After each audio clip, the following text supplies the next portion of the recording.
Talking about theory, I think it matters to the individual. I mean, I could break this down into two, I think, answers. I'll go into the one immediate answer, which I don't necessarily agree with, which I kind of learned later, especially playing with a lot of guitarists.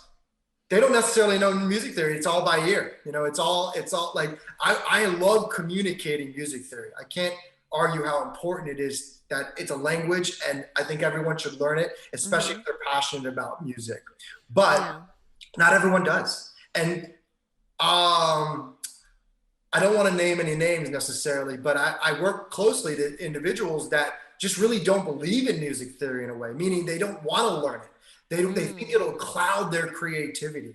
And I have an argument against that, but I respect their decision on that. I respect that yes, learning theory can kind of, you might feel like you get put into a box, or put yourself into a box that can't go outside of it. You can't be creative, you can't do something new, if you will. But I don't think we're trying to reinvent the wheel here.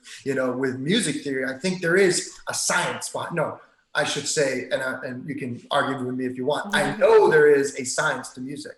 I know that there is this sort of under this realization of what I refer to as like the musical formula.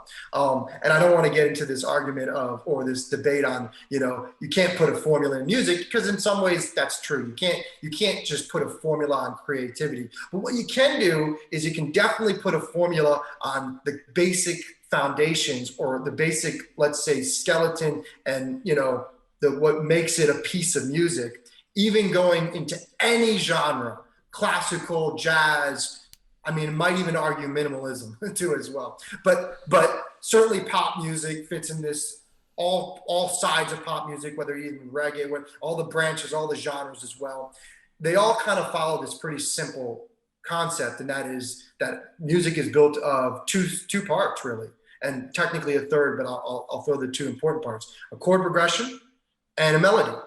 A melody that fits on top of that, or let's say is accompanied by that chord progression. And we can refer to the chord progression as an arrangement, right? And those two requirements are what is needed, like the bare minimum to have a song copyrighted. So, Exactly. You're right. Not only is it the science, but you're right. But actually, what's interesting? Well, it depends on the copyright, but you're absolutely right. Right. I'm on the side of arrangement matters a lot too, but technically there are two sides of copyright. But when it comes to a song, like a pop song, for example, in a court of law, it's lyrics, which is That too. copyrightable, and then of course the melody of those lyrics. Those are the two unique properties of any given song, and the rest is free domain.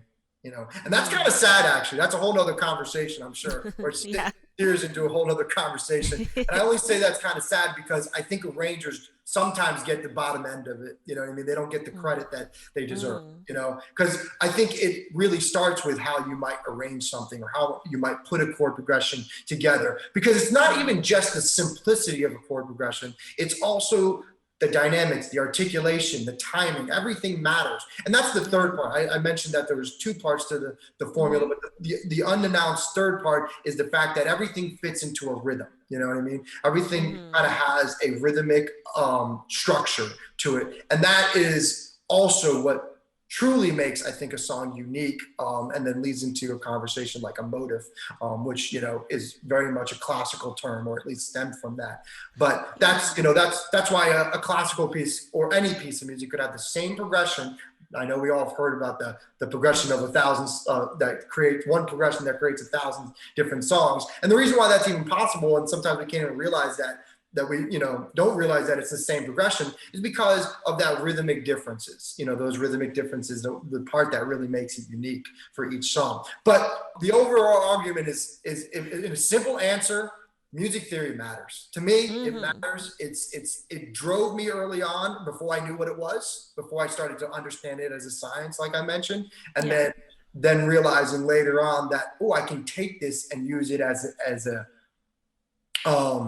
a tool to help me arrange and write, and ultimately, put things together for a band, or for also I compose music for film and TV, and anything that I'm being involved with from a project standpoint musically.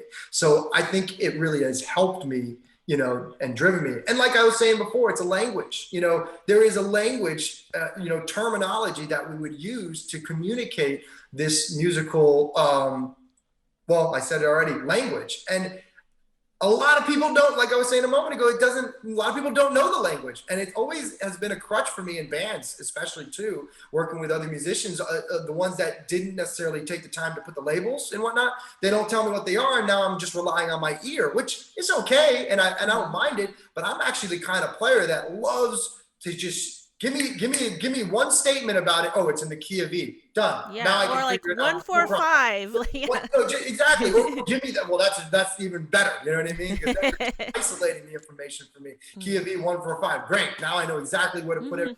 I can immediately isolate what to expect. You know what I mean? And I could probably figure it out like right in the moment. Whereas if it's not the case, I don't necessarily consider myself to have the best ear by any means. I've met some incredibly talented people that just blow me away in that way. But at the end of the day, it is, I don't want to just rely on my ear. I want to be able to rely on everything, the whole package. And part of that package, whether you like it or not, is music. So there you go. That's amazing, that kind of talk that you just had there. And yeah, I mean, it's, you say it's a language, and I look back and say, oh, it's a tool, and we have a choice on whether we want to use a tool or not. It's like, okay, I can choose to use this, microphone that's thousands of dollars, or sometimes I do opt to go for the SM58 because it's more appropriate for this punk song I'm recording, like whatever, or 57. Yeah. Oh yeah. I look at it now as a tool, and I wish I could have gone back and just sat my ass down for 1 year. But you said a couple amazing things. Oh, well, it was all amazing, but I really love, okay, language, that you saw it as a language, like music theory as another language. And that's, I feel like that's what kind of music is about. In the previous session I had with a vocal coach, and I was giving her like this thought experiment.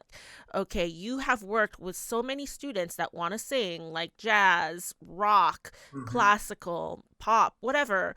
What is like the one underlying piece of advice you can give to singers all around the world, irregardless of the genre? And she said something that was like, at the heart of it, no matter how you're singing or what it is you're singing, make sure you're communicating the message you want to communicate, whatever that message is.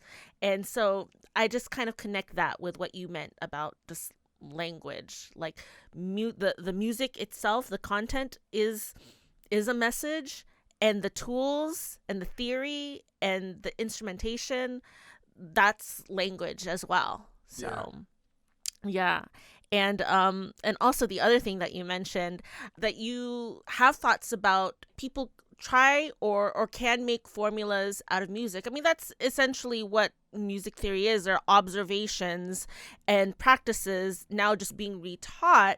And I feel like even nowadays, there's so many music composition formulas and apps for people. Even in a way, Spotify tries to formulate, and they analyze thousands, tens of thousands of pieces of music. And they have their own formula of analyzing your music as soon as you upload it.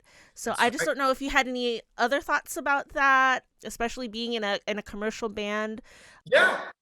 I mean, I think you kind of touch on the idea that in one hand, we want to be original and we want to be unique. We want to be creative and want to create one of our own, be, like I said, original in our own sense. But on the other hand, you kind of touched on Spotify playlisting. It's so important to find a playlist you fit into, because it actually could be hard to break through in a way, or get your music heard. And I think that's the goal of most musicians.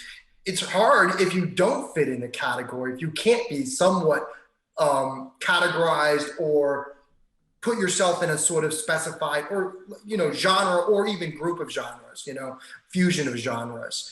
But at the end of the day, it's so important that that we find different characteristics of other music out there that we can see in ourselves, as well as, of course, embrace our own originality, our own creativity. But you know, I kind of said it before. I don't think we should, as musicians, we're not trying to reinvent the wheel. You know what I mean? Mm-hmm. You date all the way back to some of the pop, you know, before there was radio and all this and discs and everything like that and record players. There was classical music. That was the popular music of the world. That was considered, you know, and a pop music artist back during that time of the early 1800s, late 1700s, you know, mainly. And by the way, the piano's only, you know, the piano was invented in 1700. It's not that old technically. but anyways, you know, post 1700, before that, there were harpsichords and things like that. That's a whole nother story. Anyways, you know, in that era and then dating into the 1800s, the pop artists were classical composers like a Beethoven or a Mozart. And those guys, they were helping to pave the way and invent what we even still do to this day. I mean, if you want some good influences, definitely check out some Mozart, definitely check out some Beethoven, and I can definitely go down a whole great list of further ones, but those are kind of the pinnacle names that a lot of people know. But at the end of the day, I mean, like I said, we're not trying to reinvent the wheel. You can definitely find characteristics, I can't say the word, of your music, certainly from Beethoven, certainly from Mozart. I know I do. And I don't try to fight it either. I want, you know, I embrace that. I want to see those connections and I want to make those connections. So important. But yeah, going back to it, mentioning like Spotify, for example, it's important to be able to find other groups, artists, solo, you know, out there that you can relate to and maybe even collaborate with, you know. That's another conversation, I imagine. Yeah. But yeah, so hopefully that kind of touches on it. Yeah, great points. And you also mentioned the importance and the influence, the prevailing influence of classical music. I mean, because so many people are out there like, oh, it's, you know, boring and it makes me fall asleep or whatever. But I mean, you know, one instance, for example, the melody of Celine Dion's All By Yourself is from Rachmaninoff's Piano Concerto Number 2. The nice observation movement. There. Yeah. And so, well, someone else pointed that out to me and I was like, oh yeah. And then John Williams or any kind of Marvel or DC movie soundtrack that fits within like the classical music realm. So yeah, there's so many applications, you know, it's like its own medium in itself. So. And John Williams got famous off the 145. You mentioned 145. I mean, he really did. He got famous off the 145. Once again, stating the point, let's not try to reinvent the wheel, just find unique ways of recreating the 145. You know, not to get into the technical side of what 145 means, but I think you know what I mean. I mean, John Williams, you know, I can probably whip something out here, but like, you know, he, you know, some of the, you can actually hear it in his music, in multiple scores, totally different movies, you know, like Star Wars to Back to the Future. I mean, two totally different movies, two totally different concepts. You can actually find almost exact imitation of the music